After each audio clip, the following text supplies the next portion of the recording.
तक पकड़े ध्वजी कुकरवी, सड़क छाप नेता ये रहने न पावे। कितनी बड़ी बात कही थी।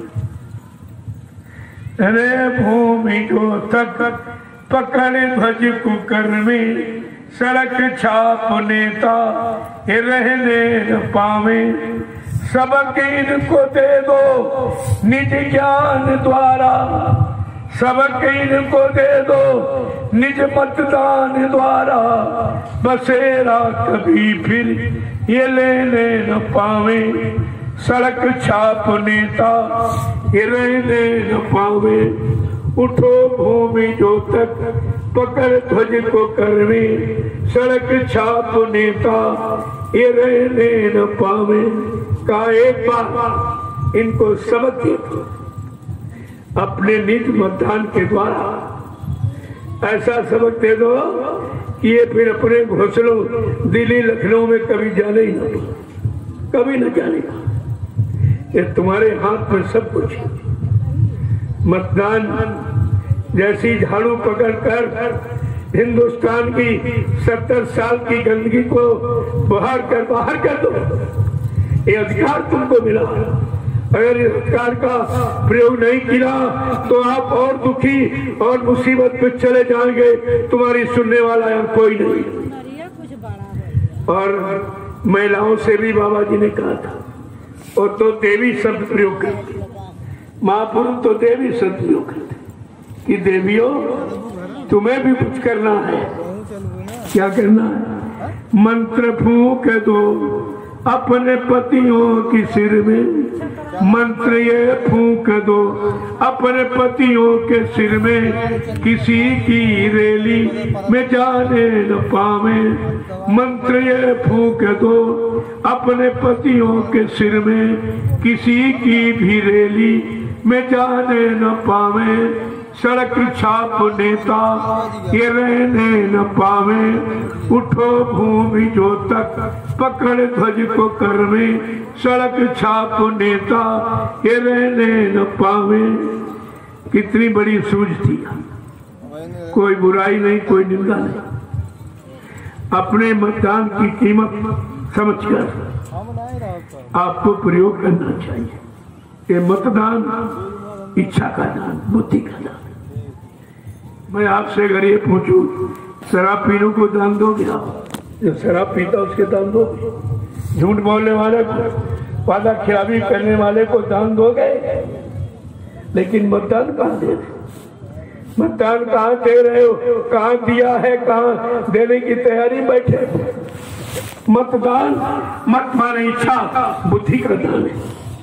परमात्मा खुदा ने आपको बुद्धि, अच्छे सच्चे निर्णय के लिए कि अच्छा निर्णय लेना, सच्चे काम करना। लेकिन आपने बुद्धि का भी दुरुपयोग किया है, उसकी भी सजा उसी की मिल रही। एक दिन बुद्धि को खराब करोगे, 5 साल तुम्हें दंड भोगना पड़ेगा। 5 साल। एक दिन की गलती 5 साल सजा देती। और अभी तक 70 साल हो गए, आपने समझ नहीं पाया, तभी नहीं पाया। ये तो समझने की चीज थी। अवसर आपको मिलता है, लेकिन उस समय आप भूल जाते।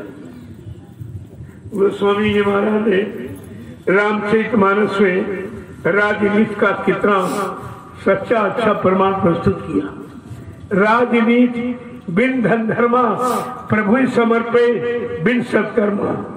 राजनीति बिना धार्मिक धन की, गाड़ी कमाई के नहीं चलाई जा सकती।